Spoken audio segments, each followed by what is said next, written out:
7 صحابی دا عمل دسیا کہ صحابہ کرام کیا کرتے سن، انہاں آکھے جی رفع یدین حضور نے صحابی نہیں کیتا. ویڈیو آپ نے دیکھ لی. اچھا یہ حدیث بھی یہ پوری بیان نہ کر سکے وہاں پہ، اور میں نے کہا تھا یہ ایک جگہ پہ انہوں نے اپنا باب جو ہے وہ بیان کیا ہے، یہاں پہ انہوں نے اپنا باب بیان کیا ہے امام ترمذی کا، کیونکہ یہاں پہ لکھا ہوا تھا کہ صرف پہلی بار رفع دین کرنا. حالانکہ انہیں نہیں پتا کہ جو بیچ میں احادیث آئی ہیں، اور سب سے بڑی حدیث 256 انہی کے اگینسٹ ہے جو میں بھی ایکسپلین کرنے والا ہوں. لیکن اس سے پہلے 257 پہ ایک نظر ڈال لیتے ہیں. اس میں جو پوائنٹ نمبر 3 ہمارے پاس آتا ہے وہ آتا ہے صحابہ کرام اور تابعین میں سے بہت سے اہل علم یہی کہتے ہیں کہ یہی سفیان ثوری اور اہل کوفہ کا قول ہے. صحابہ کرام نام نہیں آیا، تابعین نام نہیں آیا، اور یہ جو یہاں پہ لفظ ہے سفیان ثوری، یہ یاد رکھیے گا. یہ میں آپ کو آگے حدیث کے لفظوں میں سمجھاؤں گا، یہ آپ نے یاد رکھنا ہے. اور میں کوشش کروں گا کہ میں انسٹیڈ کے علماء کرام کے وہ مشکل ترین الفاظ جو عوام پبلک کو سمجھ نہیں آتے، ان کی بجائے آسان الفاظوں میں آپ کو یہ مقدمہ سمجھا سکوں تاکہ آپ کو سمجھ آئے. اور جہاں پہ کوئی حدیث کی ایسی ٹرم آئے گی میں وہ آپ کو ایکسپلین کر دوں گا. تو مولوی صاحب نے یہ کیا کہ مولوی صاحب نے حافظ اللہ تعالیٰ مفتی حسن رضا یلدڑم صاحب نے یہاں پہ حدیث پیش کی 257، اور ان کو زحمت نہیں ہوئی کہ یہ باب، جب انہوں نے باب کا نام بتا دیا تو 256 بھی پڑھ لیں. اور انہوں نے اپنے یوٹیوب پہ پھر پرنٹ بھی کیا ہے، وہ چیز باب پرنٹ کیا ہے، 256 سکپ کر دی، 257 پہ چلے گئے. 256 میں کم سے کم 13 اصحاب سے یہ حدیث آئی ہے، اور میں آپ کو اصحاب کے نام بتا دیتا ہوں. اس باب میں عمر، علی، وائل بن حجر، مالک بن حویرث، انس، ابو ہریرہ، ابو حمید، ابو اسید، سہل بن سعد، محمد بن مسلمہ، ابو قتادہ، ابو موسیٰ اشعری، جابر، عمیر لیثی رضی اللہ عنہ سے بھی حدیث آئی ہے. اور یہی صحابہ کرام میں سے بعض اہل علم جن میں ابن عمر، جابر بن عبداللہ، ابو ہریرہ، انس، ابن عباس، عبداللہ بن زبیر رضی اللہ عنہ وغیرہ وغیرہ شامل ہیں. اس کے بعد انہوں نے تابعین کا ذکر کیا جس میں حسن بصری، عطا، طاؤس، مجاہد، نافع، اور اس کے بعد انہوں نے یہاں پہ ایک نام میں لیتا ہوں، انہوں نے یہاں پہ ذکر کیا یہی مالک. اور یہ سارے امام مالک پہ جھوٹ باندھتے ہیں کہ وہ رفع دین کے اگینسٹ تھے، حالانکہ اس حدیث میں ان کا ذکر ہے. میں اسکرین شاٹ ایڈ کروں گا، آپ نے یہ ریڈ کرنی ہے ساری. اور اس کے بعد یہ لکھتے ہیں کہ عبداللہ بن مبارک کہتے ہیں جو اپنے دونوں ہاتھ اٹھاتے ہیں ان کی حدیث دلیل صحیح ہے اور عبداللہ بن مسعود کی حدیث نبی پاک صلی اللہ علیہ وسلم سے صرف پہلی مرتبہ ہاتھ اٹھانے والی ثابت نہیں ہے. اب بنتا تو یہ ہے کہ اس مقدمے کو ہم یہاں ہی بند کرتے ہیں، کیونکہ مفتی صاحب نے پہلی حدیث بتائی اور وہ حدیث ثابت ہی نہیں ہے. اب یہاں پہ ایک سوال بنتا ہے کہ عبداللہ بن مبارک سے آپ حدیث لے رہے ہو، عبداللہ بن مسعود سے نہیں لے رہے. اور یہ انہوں نے بھی کہا یہاں پہ ویڈیو میں، انہوں نے حضرت مالک بن حویرث کو کمپیئر کیا ان کے ساتھ. سر ہم حدیث لیں گے، ثابت تو کریں. بالکل لیں گے، آپ ثابت تو کریں، ثابت نہیں کر سکے. اور عبداللہ بن مبارک کون تھے ان کے بارے میں آپ کو بتا دوں. عبداللہ بن مبارک امام ابو حنیفہ رحمۃ اللہ علیہ کے اسٹوڈنٹ تھے. اور امام مسلم کے ساتھ عبداللہ بن مبارک ایسے امام ہیں جن پہ ایک سنگل الفاظ بھی جرح کا نہیں ہے. اور ایک جگہ پہ آتا ہے، میں آپ کو بھی پڑھ کے سنا دیتا ہوں.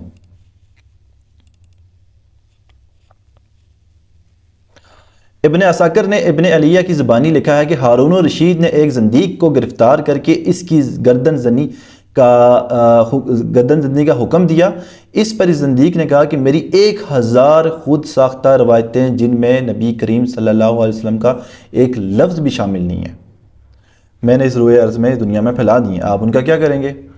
تو ہارون رشید نے کہا کہ اے دشمن خدا، یقین کر لے کہ تیری پیش کردہ روایات کے ایک حرف کی ابو اسحاق اور عبداللہ بن مبارک تحقیق کریں گے اور باہر پھینک دیں گے. تو عبداللہ بن مبارک کا یہ مقام ہے. اب اس سارے معاملے کو میں آپ کو تھوڑا دلائل سے بھی سمجھا دیتا ہوں اس حدیث کو، تاکہ کوئی بات ایسی رہے نہ جس پہ یہ لوگ اعتراض کریں. میں نے ایک نام لیا تھا شروع میں، سفیان ثوری، اور میں نے کہا تھا آپ نے یہ یاد رکھنا ہے نام. بیسیکلی اس حدیث میں یعنی کہ 257 میں جو مدلس ہیں وہ سفیان ثوری ہیں. ٹھیک ہے، اب مدلس کیا ہوتا ہے؟ مدلس بیسیکلی مدلس تدلیس، یہ کیا ہوتا ہے؟ میں اپنے استاد سے ایک بات سنوں اور پھر میں اپنے شاگرد کو وہ بات بتا دوں اور وہ اپنے شاگرد کو وہ بات بتا دے. مثال دے رہا ہوں دنیاوی. اب جو آخری شاگرد جس نے بات سنی ہے، جب وہ آگے روایت کرے گا تو وہ بیچ میں سے کسی استاد کو سکپ کر دے ڈائریکٹ بڑے استاد تک پہنچنے کے لیے، اور اس ٹائم جو راوی تھے وہ نبی پاک تک پہنچنے کے لیے کرتے تھے.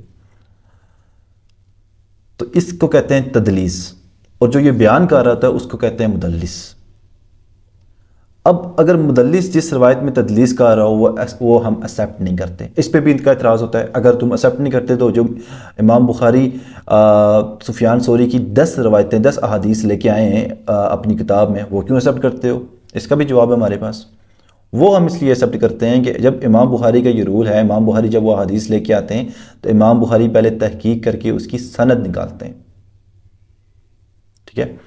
اگر مدلس تدلیس کرے اور اس کی سما کی تصریح موجود نہ ہو تو پھر وہ ایکسیپٹ نہیں کرتے ہیں. اگر سما کی تصریح ہمیں مل جاتی ہے تو پھر وہ حدیث ہم ایکسیپٹ کر لیتے ہیں. ٹھیک ہے؟ تو یہ جواب ہے اس کا. اب جو لوگ سفیان ثوری کی تدلیس کو نہیں مانتے ان کے لیے ایک علی بھائی کی زبان میں پکی ہے حدیث، مشکات کی حدیث ہے 4902. میں اٹیچ کر دوں گا، آپ پڑھ لیجئے گا. میں اس کا کم لفظوں میں مفہوم بتا دیتا ہوں. نبی پاک صلی اللہ علیہ وسلم نے فرمایا کہ جو تمہیں اپنے نسب پہ فخر کرے اسے چاہیے کہ وہ اپنے باپ کا ٹیچ کاٹ کے اپنے منہ میں رکھ لے، اور یہ بات کنایا سے نہ کرو، ڈائریکٹ کرو. اس حدیث میں حسن بصری مدلس ہے اور اس میں سما کی تصریح موجود نہیں ہے، تو وہ حدیث ضعیف کہلاتی ہے. اس حدیث کو ایکسیپٹ نہیں کرتے. اگر آپ یہاں پہ سفیان ثوری کی تدلیس کو نہیں مانتے تو پھر ادھر حسن بصری کی بھی تدلیس کو نہ مان کے وہ حدیث بھی ایکسیپٹ کرو اور جاؤ ایمان سے. کیونکہ ہمارے نبی کے بارے میں آتا ہے کہ آپ میں تو ایک کنواری لڑکی سے زیادہ شرم و حیا تھی، اور یہ جو الفاظ ہیں اس حدیث کے یہ نبی کی زبان پہ آ نہیں سکتے ہمارے نبی پہ. تو مانے اس حدیث کو. اس طرح کی 3-4 ایگزامپل اور بھی ہیں لیکن فی الحال ٹائم نہیں ہے. تو اس حدیث کو مانیں اور ہاتھ دھوئیں ایمان سے اپنے. تو 257 حدیث کا مقدمہ میرے خیال سے کلیئر ہو چکا ہے. یہاں پہ آگے چلتے ہیں، اور یہ حدیث آگے ابو داؤد میں بھی آتی ہے، لیکن جہاں پہ انہوں نے یہ بتائی ہے میں اس کو ورڈ ٹو ورڈ ایکسپلین کروں گا.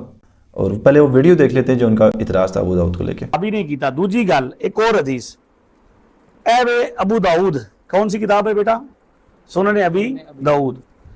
اس میں حدیث نمبر ہے 749. کیا نمبر ہے؟ 749. اردو میں کہتے ہیں اور انگریزی میں کیا کہتے ہیں؟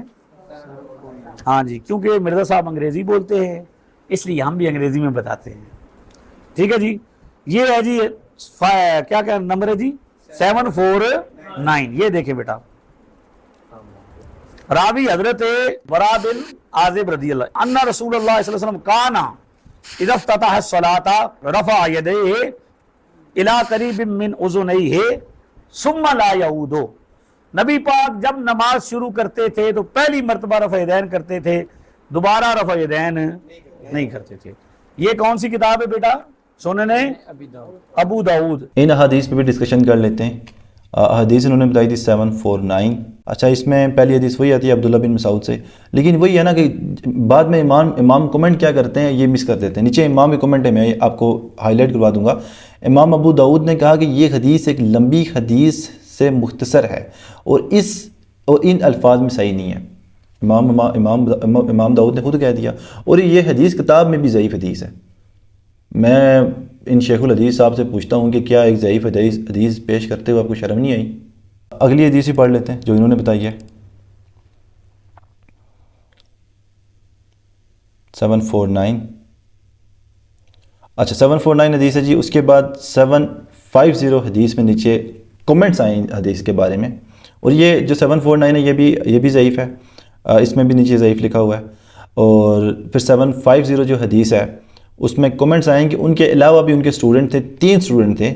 امام ابو داؤد نے کہا کہ اس حدیث کو حشیم خالد اور ابن ادریس نے یزید سے روایت کیا، مگر ان حضرات نے لا یعود یعنی کہ دوبارہ ہاتھ نہ اٹھائی، دوبارہ رفع دین نہ کیا، یہ لفظ روایت نہیں کیے. اور اس کے بعد انہوں نے یہ حدیث، تینوں حدیثیں صحیح لکھی ہیں. تو مفتی صاحب آپ ڈیبیٹ میں ضعیف حدیثیں پیش کرتے رہیں اور پھر آپ کہتے رہیں میں اللہ کو حاضر ناظر جان کے میں قرآن ہی اللہ کی قسم اپنے وہاں پہ اٹھائیے. میں ترجمہ غلط نہیں کر رہا، ترجمہ غلط نہیں کر رہا، آپ نے پوری حدیثیں ہی ضعیف بتا دی ہیں. آپ نے تو حدیثوں کے ساتھ ہی بہرحال دو یہ میں نے ان کے جو اشکال تو نہیں تھے، یہ ایک من گڑت میں سے کہوں گا کہ اعتراضات تھے، یہ میں نے کلیئر کر دیے ہیں. آگے چلتے ہیں. جو ان کے آگے انہوں نے ایک گھوڑوں کی دموں والی وہ ایک مشہور دنیا میں ابھی مجھے لگا تھا کہ یہ بھی حدیث پیش کریں گے کہ منافقین جو تھے وہ بت رکھ کے آتے تھے تو اس لیے منع کیا گیا تھا، لیکن وہ حدیث انہوں نے پیش نہیں کی کیونکہ وہ ہے ہی نہیں، جھوٹی روایت ہے، کسی ضعیف کتاب میں بھی نہیں ہے. تو آگے چلتے ہیں اس کے بعد. اور اس کے بعد ان کا اگلا اعتراض اگلا اعتراض جو ان کا تھا وہ بیسیکلی تھا سنن نسائی 1185 1186 میں. اور انہوں نے یہ اعتراض کیا تھا کہ یہ جو احادیث ہیں گھوڑوں کی دم والی، یہ نبی پاک نے رفع دین کے بارے میں فرمایا تھا.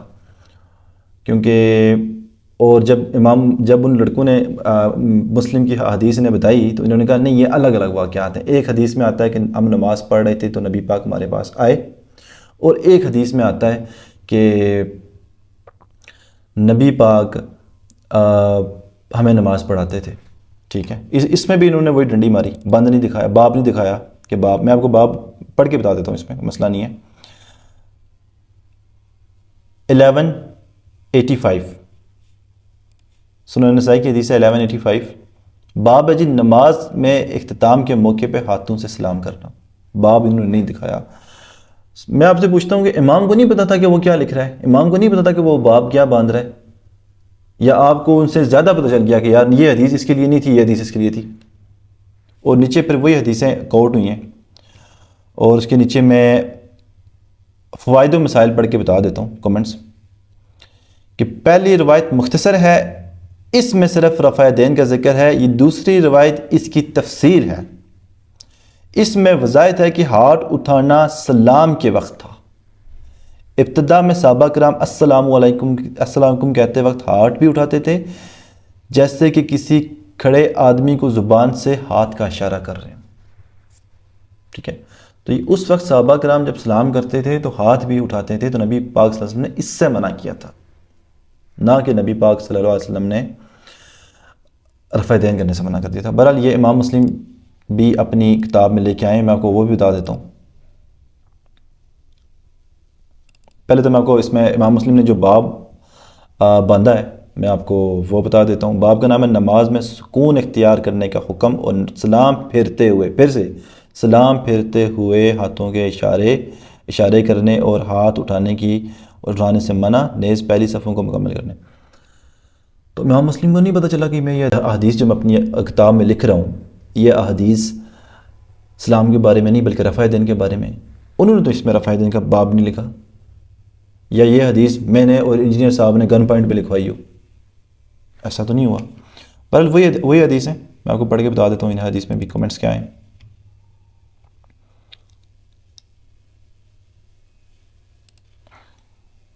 یہ 4 حدیثیں میں اس کے اسکرین شاٹ ایڈ کر رہا ہوں اسکرین پہ، کائنڈلی پڑھیں اور پڑھ کے خود فیصلہ کریں کہ مولوی کتنی بڑی ڈنڈی مارتے ہیں.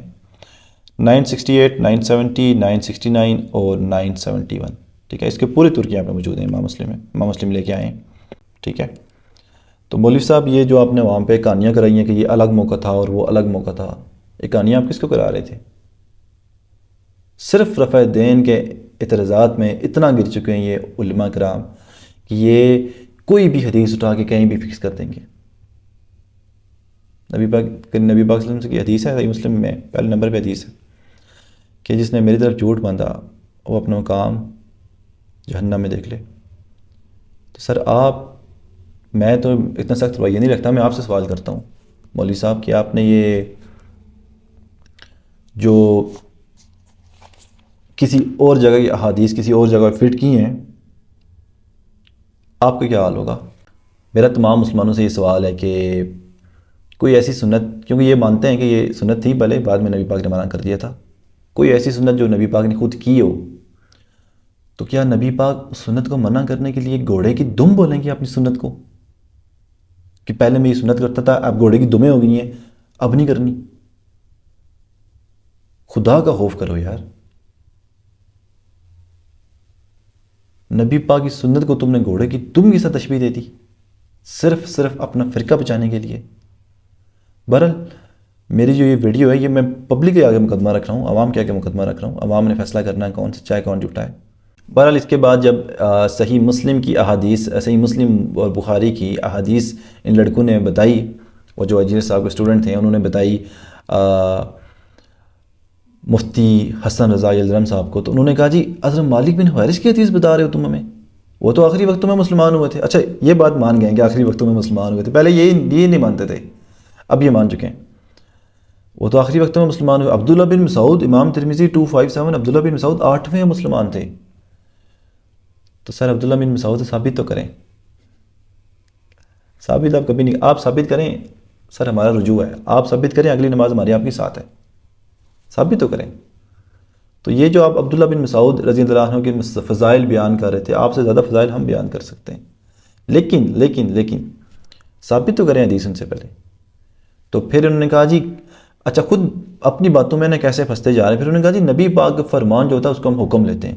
میں چیلنج کرتا ہوں جی، قیامت تک چیلنج ہے، پتہ نہیں کون سا چیلنج ہے، کوئی ایک بندہ آگے نا مجھے نبی پاک کا فرمان بتا دے. آپ نے سب سے پوچھنا ہے. میں آپ کو کہہ رہا ہوں پوری حدیث کی جتنی کتابیں ہیں، سیاستہ ہو یا سیاستہ کے علاوہ جتنی کتابیں ہیں، پوری حدیث کی کتابوں میں ایک حدیث بھی ایسی موجود نہیں ہے، ضعیف حدیث بھی موجود نہیں ہے جس میں حضور علیہ السلام نے یہ حکم دیا ہو کہ رفع یدین کرو. کیا کیا ہو؟ حضور نے حکم دیا ہو کہ رفع یدین کرو. تو بتا دیتے ہیں پھر نبی پاک کا فرمان آپ کو. نماز ویسے پڑھنا جیسے مجھے پڑھتے ہوئے دیکھا، اس کو آپ کیا لیں گے؟ کسی بھی عام مسلمان سے میں ایک سوال کرتا ہوں کہ نبی پاک صلی اللہ علیہ وسلم اگر یہ فرما دیں کہ نماز ویسے پڑھنا جیسے تم نے مجھے پڑھتے ہوئے دیکھا، تو پھر تم نماز اس کو حکم لوگے یا جسٹ بس کول تھا، کیا لوگے اس کو؟ آپ جو اتنی بڑی داڑھی رکھی ہوئی ہے آپ نے مولانا صاحب، وہ کیوں رکھی ہوئی ہے؟ نبی پاک کا فرمان تھا نا کہ داڑیاں بڑی کرو، مجھے پست کرو. تو یہاں پہ تو نبی پاک خود کہہ رہے ہیں کہ نماز ویسے پڑھنی ہے جیسے تم نے مجھے پڑھتے ہوئے دیکھا ہے. تو صحیح مسلم، صحیح بخاری کی یہ لیں، اسے احادیث لے لیں، پڑھ لیں، اور پھر مالک بن حویرث سے ہی نماز کا طریقہ بھی سن لیں. کہاں جائیں گے، کہاں بھاگ کے جائیں گے آپ؟ رفع یدین کے اعتراض میں آپ نے حدیث سے مخالفت کر دی، حدیث آپ نے توڑ دی، کہاں کی حدیث آپ نے کہاں لگا دی. تو میرے خیال سے جتنے بھی ان کے اعتراضات، 3 اعتراضات ہیں ان کے. اوورال پہلا اعتراض تھا ان کا ترمذی 257 کلیئر ہو گیا آپ لوگوں کو، ابو داؤد کلیئر ہو گیا آپ کو، امام مسلم کا کلیئر ہو گیا آپ کو. اس کے بعد انہوں نے کہا فرمان بتاؤ جی، حکم بتاؤ. میں نے حکم بتا دیا نبی پاک کا، کلیئر ہو گیا. پھر انہوں نے کہا جی عبداللہ بن مسعود اور عبداللہ بن حویرث کو انہوں نے مالک بن حویرث کو انہوں نے کمپیئر کیا. تو میں نے وہ بھی بتا دیا کہ بھائی ٹھیک ہے ہم مانتے ہیں وہ افضل ہیں، لیکن ان سے حدیث ثابت کرو پہلے. فضائل بیان کرنے، یہ بیسیکلی ان کا نا یہ ان کی یہ اسٹریٹجی ہوتی ہے کہ اس طرح سے عوام کو مینوپولیٹ کر کے عربی میں بول کے اور لوگوں کو مشکل الفاظ بتا کے لوگوں کو گمراہ کرنا، یہ ان کا بیسیکلی ایک اسٹریٹجی ہوتی ہے. میں اتنا کوئی قابل نہیں ہوں، مجھے زبان کا بھی مسئلہ ہے اور اسی بات ہے، اور کچھ پروننسیشن بھی مجھ سے غلط ہوتی ہے، لیکن میں نے انشاءاللہ میں یہ سمجھتا ہوں اللہ کو حاضر ناظر جان کے، اور میں یہ ویڈیو اس لیے بنا رہا ہوں کہ میں قیامت والے دن نبی پاک کو اپنا چہرہ دکھا سکوں، انہیں بتا سکوں کہ میں نے آپ کی سنت کا مقدمہ لڑا تھا، لوگوں کو سمجھایا تھا. آگے سمجھنا آپ کی بات ہے. آج اگر یہ لوگ یہ چیز ثابت کر دیں کہ رفع یدین نبی پاک نے منع کر دیا تھا، حدیث سے ثابت کر دیں، نبی پاک ثابت کر دیں، تو سر ہمارا رجوع ہے، اگلی نمازیں ہماری ان کے ساتھ ہیں، ان جیسی نمازیں ہماری. لیکن اگر نہیں کر سکتے تو عام پبلک سے میرا سوال ہے ان کے پیچھے لگ کے اپنی آخرت برباد نہ کریں. تمام تر ان کی جو اشکالات تھے عبداللہ بن مسعود والے، مالک بن حویرث والے، یا اس سے اوپر جتنے تھے، وہ میں نے سارے کے سارے اعتراضات تھے، من گھڑت اعتراضات، وہ میں نے کلیئر کر دیے اس ویڈیو میں. امید کرتا ہوں یہ ویڈیو دیکھنے کے بعد اگلی نماز آپ رفع یدین کے ساتھ پڑھیں گے. انشاءاللہ میں ایک اور ویڈیو بناؤں گا جس میں بیسیکلی میں اس لیے نہیں بنا سکا کہ یہ ویڈیو بہت بڑی ہو چکی ہے آلریڈی. ایک اور ویڈیو میں بناؤں گا جس میں میں رفع یدین کے حق میں جو پراپر احادیث ہیں، ایون کہ اگلی ویڈیو میں انشاءاللہ 30 سال بعد تک بھی رفع دین ثابت کروں گا، جو یہ اکثر لوگ کہتے ہیں کہ بعد میں بھی یہ ہو گیا تھا وہ ہو گیا تھا، ایسا نہیں تھا۔ اور یہ میں ساتھ میں یہ بتاتا چلوں کہ یہ مالک بن حویرث والی جو احادیث ہے، یہ احادیث نبی پاک کی آخری دنوں کی حدیث ہے۔ تو جو لوگ یہ کہتے ہیں کہ منع ہو گیا تھا، کب منع ہوا تھا؟ آخری دنوں میں تو وہ رفع دین کرتے تھے، اور یہ مفتی صاحب خود اس چیز کو ایکسیپٹ کر چکے، اور ان کے علاوہ کئی مفتی صاحب مفتیان کرام اس چیز کو ایکسیپٹ کر چکے ہیں کہ حضرت مالک بن حویرث تو آخری وقتوں میں مسلمان ہوئے تھے، اور عبداللہ بن مسعود ترمذی کی حدیث صحیح ثابت کرنے کے لیے انہوں نے ہمارا یہ مقدمہ پہلے ہی مانا ہوا ہے کہ عبداللہ مالک بن حویرث آخری وقتوں میں مسلمان ہوئے تھے، اور یہ عبداللہ بن مسعود شروع کی صحابت ہے۔ تو تمام تر اعتراضات میرے خیال سے ختم ہو چکے ہیں اس ویڈیو کے بعد، اور مفتی یلدرم صاحب آپ کاش ہمارے سامنے بیٹھ جاتے، نہیں بیٹھے، آپ بیٹھتے تو پھر ہم آپ سے ایک ڈفرینٹ طریقے سے بات کرتے، حدیث آپ کے کتابیں آگے رکھتے اور پڑھواتے آپ سے بھی کہ پڑھیں، جیسے آپ ان بچوں کو پڑھا رہے تھے نا، پڑھو یہ ترجمہ، ہم بھی آپ سے کہتے کہ پڑھیے باپ کا نام، پڑھیے ترجمہ، اور بتا عوام کو کہ کتنی بڑی خیانت کی ہے تم نے حدیث میں، خود کو شیخ الحدیث کہہ کے۔ امید کرتا ہوں ساری باتیں کلیئر ہو گئی ہیں، اپنا خیال رکھیے گا، ملتے ہیں کسی اور ویڈیو میں، اللہ حافظ، تھینک یو۔